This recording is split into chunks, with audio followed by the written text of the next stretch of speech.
നമസ്കാരം, എല്ലാവർക്കും പുതിയൊരു ക്ലാസ്സിലേക്ക് സ്വാഗതം. ഇന്ന് നമ്മൾ 10ാം ക്ലാസ്സിലെ 3rd ചാപ്റ്റർ ആയിട്ടുള്ള ടൂട്ടാ പഹിയ എന്ന കവിതയിലെ വർക്കുകളാണ് ചെയ്യാൻ പോകുന്നത്. പാഠഭാഗത്തുള്ള ക്വസ്റ്റ്യൻ ആൻസേഴ്സും പിന്നെ പരീക്ഷയ്ക്ക് വരാവുന്ന വൺ വേർഡ് ആൻസറും കുറച്ച് മീനിങ്സാണ് ഇന്ന് നമ്മൾ നോക്കാൻ പോകുന്നത്. ടൂട്ടാ പഹിയയിലെ കുറച്ച് മീനിങ്സും ഇമ്പോർട്ടൻ്റ് ആയിട്ടുള്ള കുറച്ച് മീനിങ്സും കുറച്ച് ക്വസ്റ്റ്യൻസാണ് ഇന്ന് ഡിസ്കസ് ചെയ്യാൻ പോകുന്നത്. ഫസ്റ്റ് ശോഷക്. ഈ പാഠത്തിൽ ഏറ്റവും പ്രധാനമായിട്ട് വരുന്നൊരു വാക്കാണ് ശോഷക് എന്ന് പറഞ്ഞാൽ ചൂഷണം ചെയ്യുന്നവൻ.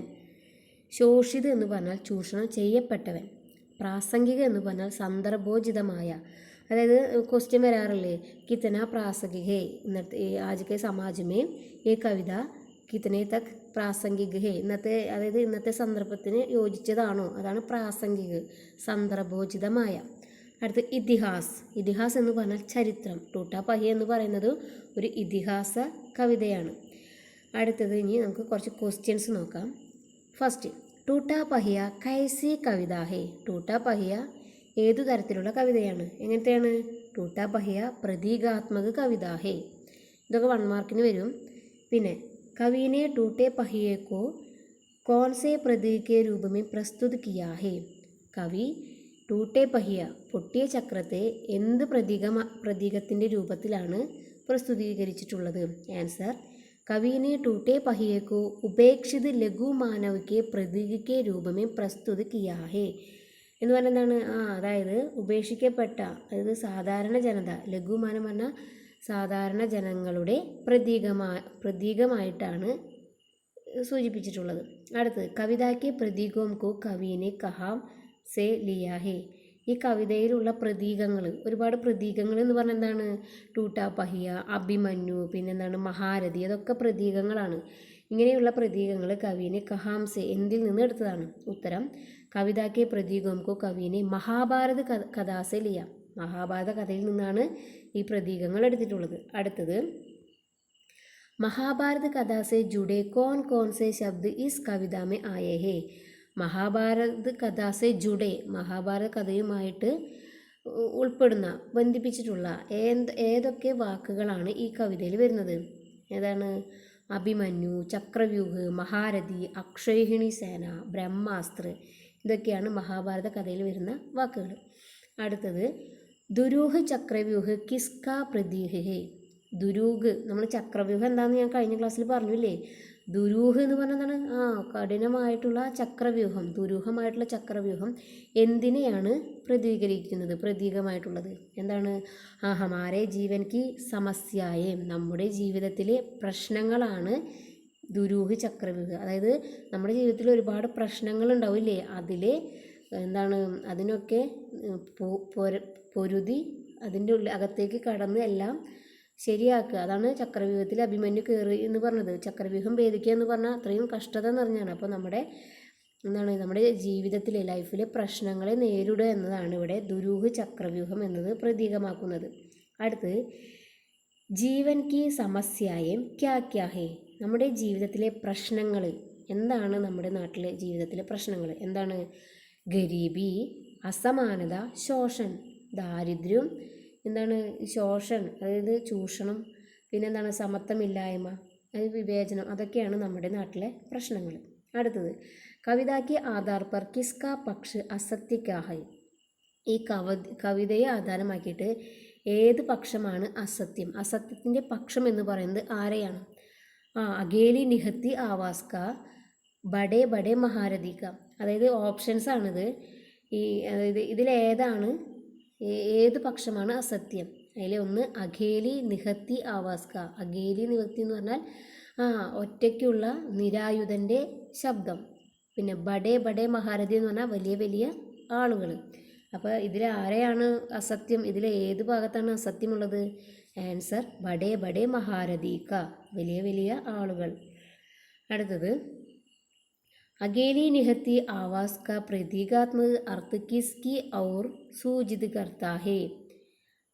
അഗേലി നിഹത്തി ആവാസ്, അതായത് ഒറ്റയ്ക്കുള്ള നിരായുധൻ്റെ ശബ്ദം എന്നത് എന്തിനെയാണ് പ്രതീകാത്മക അർത്ഥത്തിൽ സൂചിപ്പിക്കുന്നത്? ഉത്തരം, ശോഷകോം കി ഓർ ശോഷിതോം കി. ഇതിലേതാ വരിക?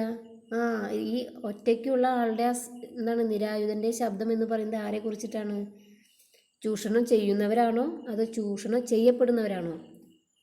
ചൂഷണം ചെയ്യപ്പെടുന്നവരല്ലേ. ആരെയാണോ ചൂഷണം ചെയ്യുന്നത് അവർക്കാണ് അകേലി നിഹത്തി ആവാസ് ഉണ്ടാവുക. അപ്പോൾ ഇതിൻ്റെ ആൻസർ ശോഷിതോം കി ഹോ. അകേലി നിഹത്തി ആവാസ് കിസ്കി ഹോഗി. അകേലി നിഹത്തി ആവാസ് ആർക്കാണ് ഉണ്ടാവുന്നത്? അതന്നെ മുന്നത്തെ ചോദ്യം തന്നെ, ശോഷിതോം കി. അടുത്തത്, അകേലി നിഹത്തി ആവാസ് കോ ബ്രഹ്മാസ്ത്രോം സെ കുചൽ ദേനെ വാല കോൻ ഹേ. ഈ അകേലി നിഹത്ത് ആവാസ് എന്ന് പറഞ്ഞാൽ ഈ എന്താണ്, നിരായുധൻ അതായത് ഇവിടെ സത്യമായിട്ടുള്ളത്, അതായത് മറ്റുള്ള എന്താണ് വലിയ സാധാരണക്കാരനെ ബ്രഹ്മാസ്ത്രം അത് ചോദ്യം ചെയ്യാൻ വന്ന ആളാണ് ഇവിടെ അഭിമന്യു അല്ലേ.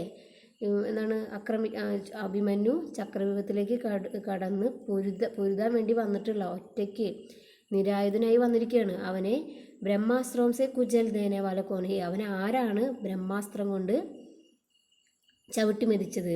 ആരായിരിക്കാം? ശോഷക്. അവിടെ ചൂഷണം, അഭിമന്യുവിനെ ചൂഷണം ചെയ്യുകയാണ് ചെയ്യുന്നത് അല്ലേ മഹാരഥിമാർ. അപ്പോൾ ഇവിടെ ആൻസർ വരുന്നത് ശോഷക്. അടുത്തത്, തബ് മേം രഥ് കാ ടൂട്ടാ पहिया ब्रह्मास्त्रों से लोहा ले सकता हूँ. यहाँ लोहा लेना प्रयोग का मतलब क्या है? ലോഹ ലേന പറഞ്ഞാൽ പൊരുതുക. ഇവിടെ പൊരുതുക എന്നതിൻ്റെ മത്ലബ് എന്താണ്? രണ്ട് ഓപ്ഷൻസ് ഉണ്ട്. സാമന കർണ, പീച്ചെ ജാന. സാമന കർണ പറഞ്ഞാൽ എന്താണ്? മുന്നോട്ട് പോവുക, നേരിടുക. പീച്ചെ ജാന പറഞ്ഞാൽ പിന്നോട്ട് പോവുക. അപ്പോൾ ഇതിൻ്റെ ഉത്തരം എന്താണ്? സാമന കർണ. അടുത്തത്, യഹാം ടൂട്ടാ പഹിയ കിസ്കെ ഹാത്തോം ബ്രഹ്മാസ്ത്രോം സെ ലോഹ ലേ സക്താ ഹേ. ഇവിടെ പൊട്ടിയ ചക്രം ആരുടെ കയ്യിലാണ് ബ്രഹ്മാസ്ത്രത്തിന് നേരെ പൊരുതിയത്? ആരുടെയാണ്? ശോഷിതയ്ക്ക്. നമ്മുടെ ശോഷിത് എന്ന് പറയുന്നത് നമ്മുടെ അഭിമന്യു അല്ലേ. സാധാരണ ജനങ്ങളുടെ ഒരു പ്രതിനിധിയാണ് ഇവിടെ അഭിമന്യു. അപ്പോൾ ആ അഭിമന്യുവിൻ്റെ കയ്യിലാണ് ടൂട്ടാ പഹിയ പൊട്ടിയ ചക്രം എത്തിയത്.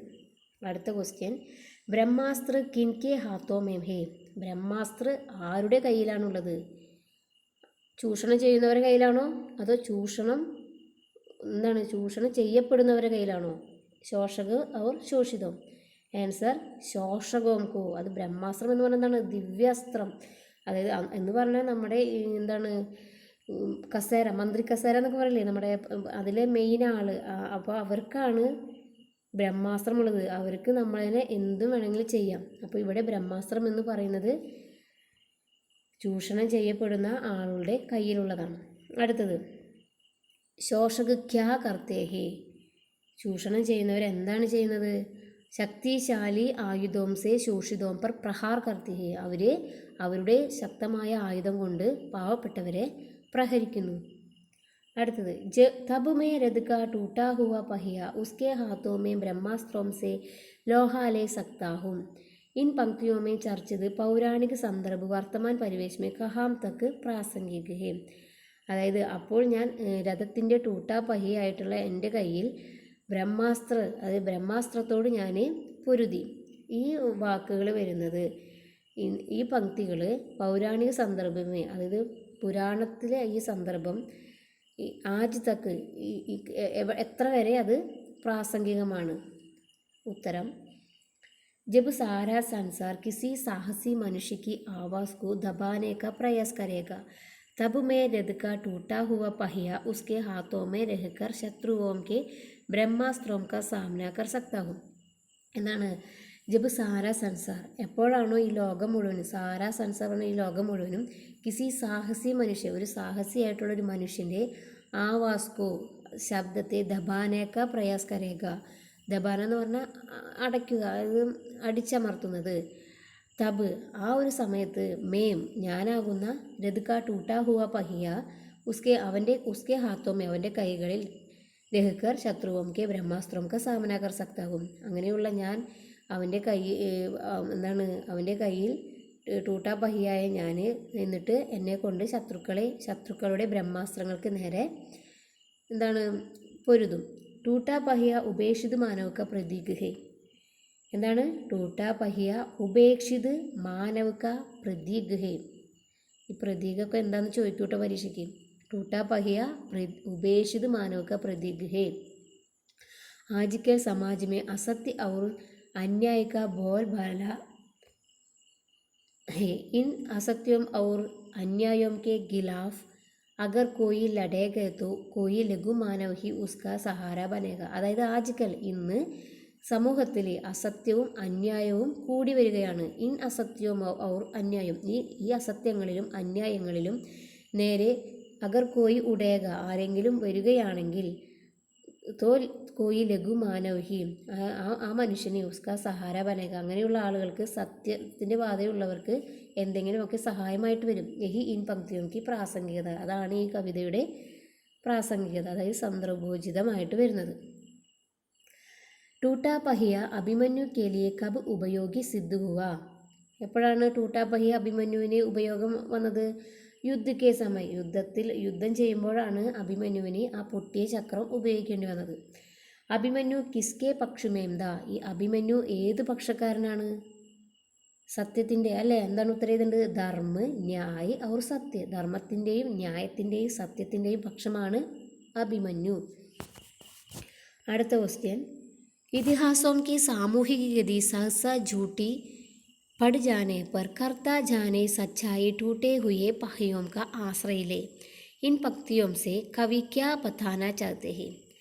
ഇതിഹാസോം की സാമൂഹിക ഗതി, അതായത് ചരിത്രത്തിലുണ്ടായ ഈ ഗതി, ഈ കള്ളത്തരം, പടിജാനെ പർ, സംഭവിച്ചപ്പോൾ, സച്ചായി സത്യം, ടൂട്ടേ ഹുയെ പഹിയോം ക, സത്യത്തിന് പൊട്ടിയ ചക്രങ്ങളെ ആശ്രയിക്കേണ്ടി വന്നു. ഈ വരികളുടെ എന്താണ് പറയാൻ ആഗ്രഹിക്കുന്നത്? എന്താണ്? കവി कहते हैं कि पहिया यदि टूटा है तो भी उसे मत फेंको. കവി പറയുകയാണ്, ചക്രം യദി ടൂട്ടാ ഹേ തോ, പൊട്ടിയതാണെങ്കിലും, ഉസേ മത്ത് ഫേങ്കോ, അതിനെ വലിച്ചെറിയരുത്. ഏത് സൻസാർ ഏക്ക് ദുരൂഹ് ചക്രവ്യൂഹേ, നമ്മുടെ ഈ സൻസാർ, നമ്മുടെ ഈ ലോകം എന്നത് ഏക്ക് ദുരൂഹ് ചക്രവ്യൂഹേ, ഒരു ദുരൂഹമായിട്ടുള്ള ചക്രവ്യൂഹമാണ്. ബഡേ ബഡേ മഹാരഥി असत्यों और अन्यायों की अक्षौहिणी सेनाओं को खड़ा करेंगे. ബഡേ ബഡേ മഹാരഥി, വലിയ വലിയ ആളുകൾ എന്ന് പറഞ്ഞാൽ ഉന്നത തലത്തിലിരിക്കുന്നവരെ, അസത്യവും ഔർ അന്യായം, അസത്യവും അന്യായങ്ങൾക്കും, അക്ഷൗഹിണി സേനാവും കോ, അക്ഷൗഹിണി എന്ന് പറഞ്ഞാൽ ഞാൻ പറഞ്ഞു വീഡിയോയിൽ, എന്താണ്? ലക്ഷക്കണക്കിന് തേരാളികളും സൈന്യങ്ങളും ആനയും കുതിരയും ഒക്കെ ഉള്ള ഒരു വലിയൊരു സേന, അങ്ങനെ ഒരു സേനയുമായിട്ട് നിൽക്കും. ഉൻ മഹാരഥിയോം കെ കാരണം, ആ മഹാരഥികൾ കാരണം, ഇതിഹാസ് കി ഗതി സാക്സ ജൂട്ടി പടി ജാതി ഹേ, ഇതിഹാസം, ചരിത്രത്തിൻ്റെ ഗതി തന്നെ പെട്ടെന്ന് തന്നെ കളവായി മാറുന്നു. തോ, അപ്പോൾ, സച്ചായിക്കോ, സത്യത്തിന്, ടൂട്ടേ പഹിയേക്ക സഹാര ലേന പടേക, സത്യത്തിന് പൊട്ടിയ ചക്രം സഹായമായിട്ട് വരും. ഇസ്ലിയെ ടൂട്ടേ പഹിയേക്ക് ഉപേക്ഷ നഹീം കർണി ചെയ്യ, അതുകൊണ്ട് പൊട്ടിയ ചക്രത്തെ ഉപേക്ഷിക്കരുത്. അപ്പോൾ ഇത്രയാണ് ഇതിലെ ക്വസ്റ്റ്യൻസ്. അപ്പോൾ ഇത്രയും ക്വസ്റ്റ്യൻസ് പഠിച്ചാൽ തന്നെ നിങ്ങൾക്ക് ഈ പാഠത്തിൽ നിന്ന് എന്ത് വന്നാലും, ഇപ്പോൾ ടിപ്പണി തന്നെ ചോദിച്ചാൽ നിങ്ങൾക്ക് ഈ ക്വസ്റ്റ്യൻസൊക്കെ വെച്ചിട്ട് എഴുതാൻ പറ്റും. അപ്പോൾ ടിപ്പണിയൊക്കെ ചോദിക്കുക, അതായത് ഒരു കുറിപ്പ് എഴുതാനാണ്, നമ്മുടെ ഈ പാഠത്തിനെ കുറിച്ചിട്ട് ഒരു കുറിപ്പ് എഴുതാൻ വന്നതെങ്കിലും, ഈ ക്വസ്റ്റ്യൻസ്, ഈ ലാസ്റ്റത്തെ ഈ 18ാമത്തെ ആൻസറും അതുപോലെ ഈ ബാക്കിയുള്ള ആൻസറൊക്കെ എഴുതിയാൽ മതി. ആദ്യം കവിനെ കുറിച്ച്, ധർമ്മവീർ ഭാരതിയെ കുറിച്ചിട്ട് ഒരു സെൻറ്റൻസ് എഴുതുക. അതിനുശേഷം ഈ കവിതയുടെ ആശയം, ഇപ്പോൾ നമ്മൾ പഠിച്ചതൊക്കെ എഴുതുക. പിന്നെ എന്താണ് ഇന്നത്തെ കാലം, അതായത് അതിൻ്റെ പ്രാസംഗികത കൂടി എഴുതി കഴിഞ്ഞാൽ നിങ്ങൾക്ക് ഫുൾ മാർക്ക് കിട്ടും. അപ്പോൾ എല്ലാവർക്കും നോട്ട്സ്, ഈ ചോദ്യങ്ങളൊക്കെ മനസ്സിലായെന്ന് വിശ്വസിക്കുന്നു. വീണ്ടും കാണാം. ബായ്.